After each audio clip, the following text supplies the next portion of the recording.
So if you were going into farming right now in Tulare or in the Central Valley, what would you do differently in order to be viable, in order to make money? That's a great question. You know, because one of the strategies we've done here in California for 2 or 3 decades now is we've encouraged our farmers to either vertically integrate or horizontally integrate. And it is a very viable strategy, but it also requires farmers to wear a heck of a lot of different hats. And sometimes I think we should allow our farmers to be the best farmers in the world, not require them to also be marketers and distributors and processors. And permit writers. And permit writers, yes. Permit paper filler writers, yes. So I don't know, you know, I grew up on my family's cattle ranch, which I still, you know, am part of that back in Colorado. What we're doing there is we're really looking at how can we get the general public to engage with the ranch more. Partially just because so many people don't have any idea where their food comes from. I mean, I think if I was to go into farming now, I'd be really interested in doing it in a way where I was partnering up with some urban interests in a way that A, improved my markets, but B, allowed urban folks, youth and adults, to really know more about their food supply. And we see a lot of farms doing that. It's a challenge. Yes, it sounds like it. It is a challenge. So what would you advise the legislature to do, or the new governor to do in California? Well, you know, actually, I'm very active with the California State Economic Summit. One of the things we've kicked off there is something called Elevate Rural California, which I'm very excited about. I actually co-chair that. We've targeted 3 key areas that would really help move rural California forward. One is the biomass thing I described earlier. Another is water infrastructure. Facilitating improved water, access to water in our rural communities, but also improvements in things like groundwater recharge. And then the third one's broadband. Much of rural California does not have good access to broadband or the internet, and that really is a hindrance in many ways. So I would advise the new governor to adopt whole hog, just jump in there and work with us on this. I think it's a good strategy. We've got folks from all over the state working on it. A lot of several years of building up to this, so there's a lot of built-in buy-in already. Is there a website? The State Economic Summit, caeconomy.org, has a lot of this on it. We're just getting ready to release some framework papers on the 3 items, biomass, water infrastructure, and broadband. That's going to be a key discussion at the Economic Summit this November. In fact, I would urge people to attend the summit. It's going to be out in Santa Rosa, the middle of November. I think it's the 14th, 15th of November, but I might be a day or 2 off. And really get part of that discussion.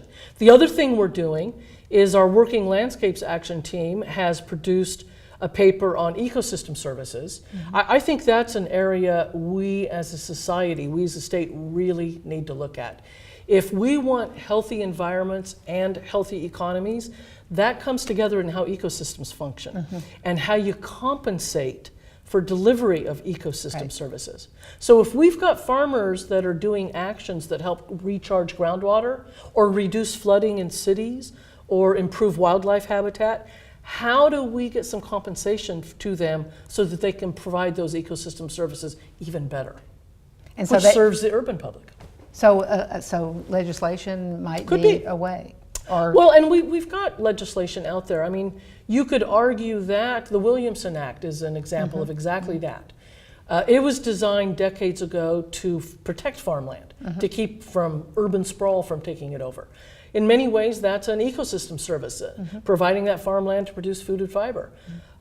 We have now conservation easements that we use to protect open space or wildlife habitat or wetlands. That's another way to compensate landowners for ecosystem services. But we need to find ways too. In fact, EBMA does a fairly good job of They've got where they have a little small additional charge on the monthly water bill, and that money is used to do forest Now, water. who is this? East Bay Municipal Utility District, Okay. EBMUD, sorry. EBMUD. Acronyms, too many acronyms. They charge their customers just a little extra money, and that's used to facilitate upper forest watershed health work, which is crucial. We need to do a lot more of that in this state. You know, if you look at the Sierra and the Cascade, they produce over 60% of the water that California utilizes. And we've got studies showing that those watersheds could produce significantly more water if they were healthier. And if they were healthier, they'd also have less fires, they'd be better wildlife habitat, they'd be better recreational opportunities, and more water. Now, how did East Bay Mud sell their customers on this idea of charging a little bit extra? Well, because they've got a direct nexus. And San Francisco PUD does the same thing. They know they're getting their water from the Sierra. Okay. They know that. It's easy to see on a map where that water's coming down from lakes into canals into the East Bay and into San Francisco. So it's easy to see the connection. You know, Los Angeles has known for a long time that they're getting water from Owens Valley and et cetera. But they haven't always been as willing to perhaps do some of that compensation work. Right. Although we're seeing more of that now too. They compensate. I worked for the Mona Lake Committee for years, and they compensate on parks and a few amenities, but not generally. And not keeping the agriculture viable. Exactly. Which is a big issue. Yeah. We're starting to see some of that with the Salton Sea right now. We've got a large problem down there. Now, do you think Imperial is stepping up? I think Imperial is doing the best they can in a situation where you're dealing with how to manage Colorado River water. You've got water transferring into San Diego.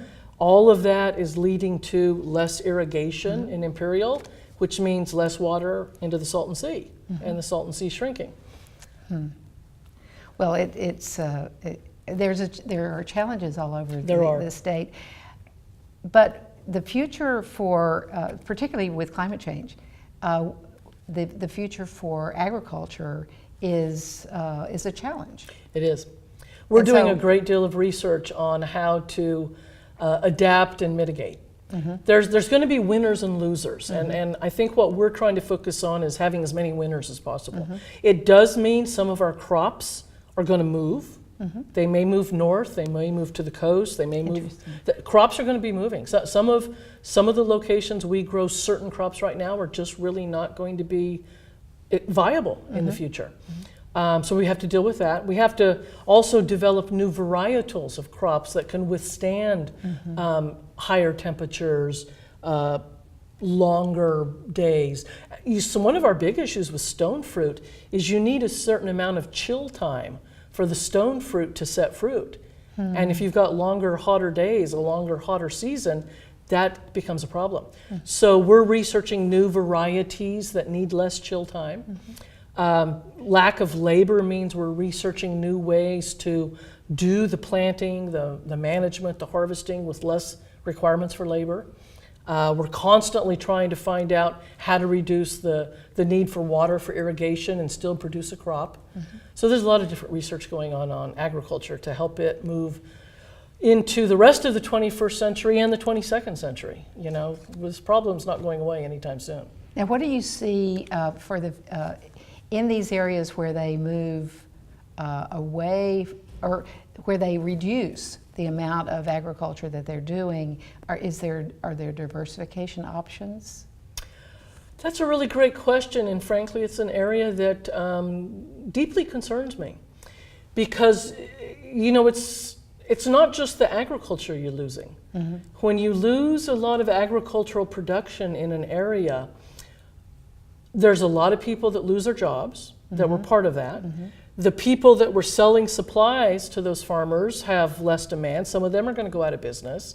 The people that do the processing and the handling and the cold storage, all of them are going to have less volume. Some of them are going to go out of business. You can find an entire region spiraling downward very, very quickly if agriculture is one of its major economic activities. And if you're not doing agriculture, what are you going to do on that land? You know, building houses on it just costs money. Right. Everybody thinks that it makes money, but it doesn't. It makes money for the developer when they sell the house. But from then on, those houses have to have police and fire and sewer and water. It costs money. And schools. It costs money. Housing does not pay for itself, not suburbia by any means. We had some studies some years ago that showed that suburban sprawl typically cost almost twice as much as what you harvested in property taxes. Yeah. Well, that makes sense, particularly in a Prop 13 state. That's why so many local governments have had to fall into relying on sales taxes and other means of getting infrastructure and paying for schools and that. Wow.